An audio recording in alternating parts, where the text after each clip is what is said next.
isa sa mga tanong po ng ating mga kababayan, at kapag binasag na po ay walang laman. Ano po ba yung pangsakar deposit mga ka-TH? Yan po yung magiging puhunan. Mayroon po tayong pamamaraan sa paghanap po ng interest ng isang sucker deposit. Pag yan po mga ka-TH ay nakabaon sa ilalim ng lupa, ito ka-TH, yan po ay magkukrus na.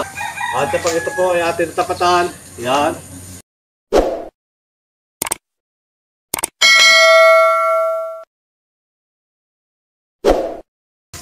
Isang magandang araw at magandang buhay po sa ating lahat.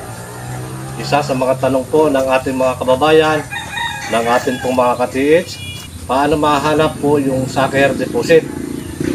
At sa pamamagitan po mga ka-TH ng dalawang singkilatina, napakahalaga na kailangan mo pong balahan ng pang sucker deposit ang ating pong singkilatina para mahanap po natin ang sucker deposit.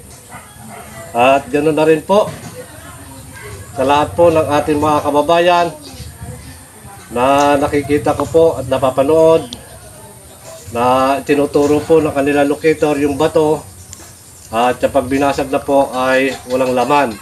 Kaya ito mga ka-TH, hindi po malulukit na kahit anong klaseng locator, kahit yung locator ko po na ginagawa ang isang sucker deposit, kapag hindi po yan binalahan ng pang sucker deposit. Ano po ba yung pang sucker deposit mga ka-TH?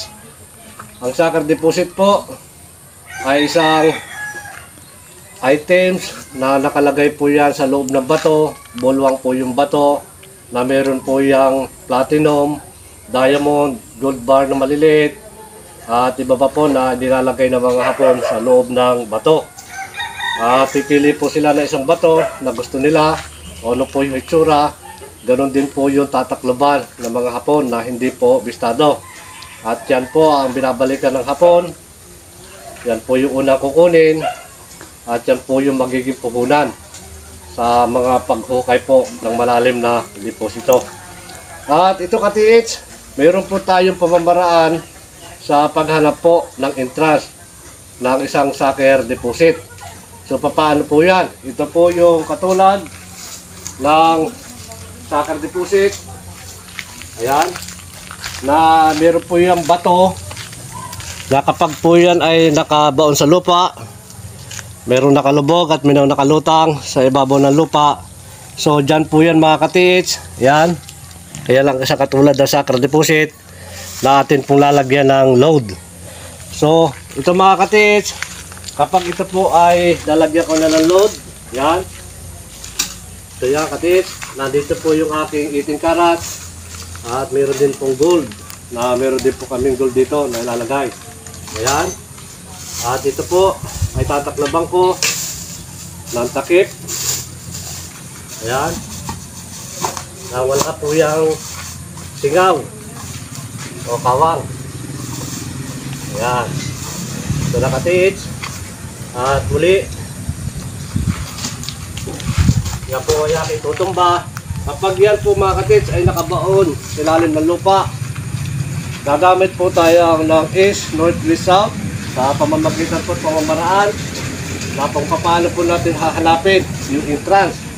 So ibig sabihin, dito po yung entrance nya, yan po ay tinakloban nila ng hindi po bistado.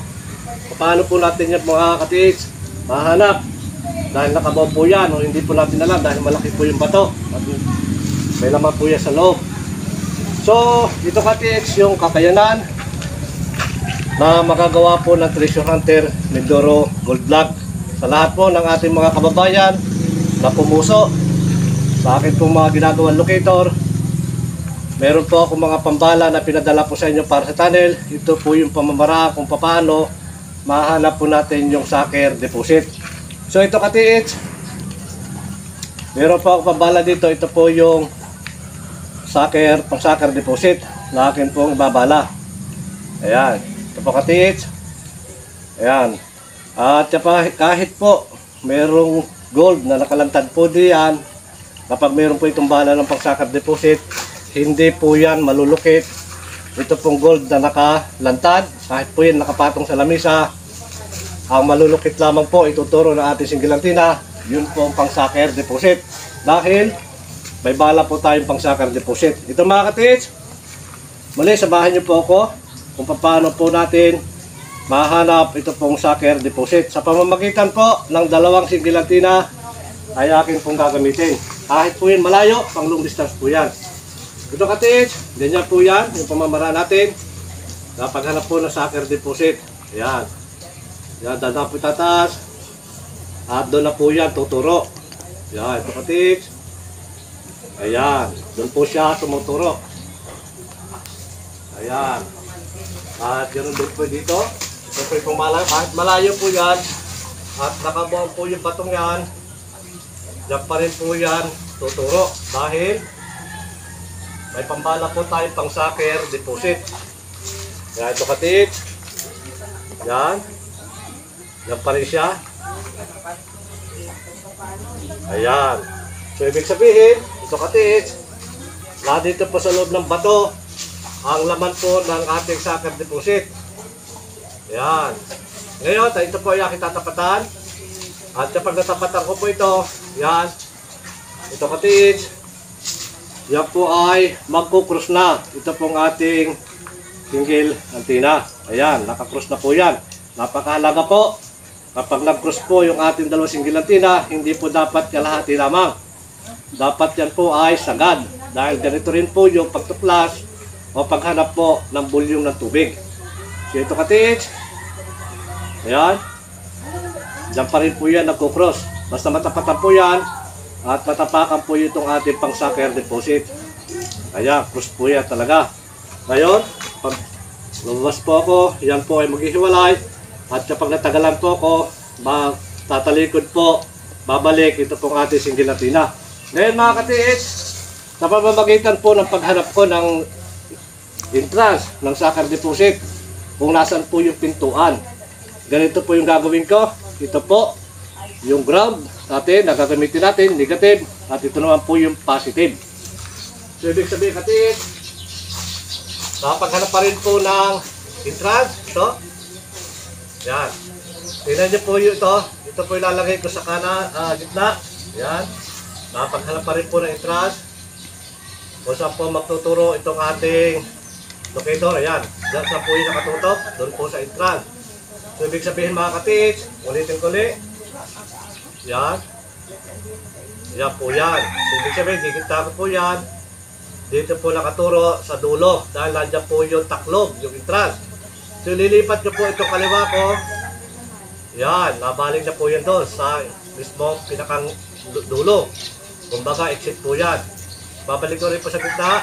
Yan, ganyan po yung pamamara natin sa paghanap po ng entrance. Kahit ikutan niyo po yan, sa paghanap po ng entrance, gumamit po kayo ng east, west, north, south. Yan po natin, kahit po ito nakabaon, yan po ay malalaman natin kung nasaan po yung pintuan na itinaklob po nila. So ito katits, narito po yung bala. Sa atin pong kanang bahagi. Yan. At isa naman po yung aking gagamitin. Ito katits. Yan. Pang sucker deposit pa rin po yung kanyang tinuturo. Ayan. Wala po ibang ituturo yan. Kahit may lantad po diyang gold, hindi po yan ituturo. Ayan. Ganyan pa rin lang katits. Ayan, dyan pa rin. Ito. Dyan pa rin siya nagtuturo sa atin po pang sucker deposit. Ito po mga katits ay aking lalapitan. Ganun pa rin po. Pagkuha pa rin po ng ground. At kapag ito po ay ating tapatan. Ayan. Ang ating pong single antenna ay kung sana po yung iikot. Ayan, ito na katits. Pag-ikot pa rin po ng single antenna, nandito na po yung signal. Dahil natatapatan naman natin yung pong sucker deposit. Yan na, ito na katits. Ikot na po ng ating single antenna. Ayan. Ito na po yan. Ganyan po yan. Kalakas. Yan, ito katits. Ito pong ating bala na pang sucker deposit. Kaya mga katits, mga kababayan, napakahalaga po ang mga ginagawa ng Treasure Hunter Mindoro Gold Vlog. Ito po yung kakayanan sa paglukid ng sucker deposit. Kung paano ko itong ginagawa, ganun din po ninyo gagawin o tutularin. Ayan. Ito pa rin. Yan po ay bubuka. Babalik po yan doon sa ating likuran dahil natatalikod po natin yan. Muli po mga kababayan, mga katiis, maraming salamat po muli sa inyo lahat.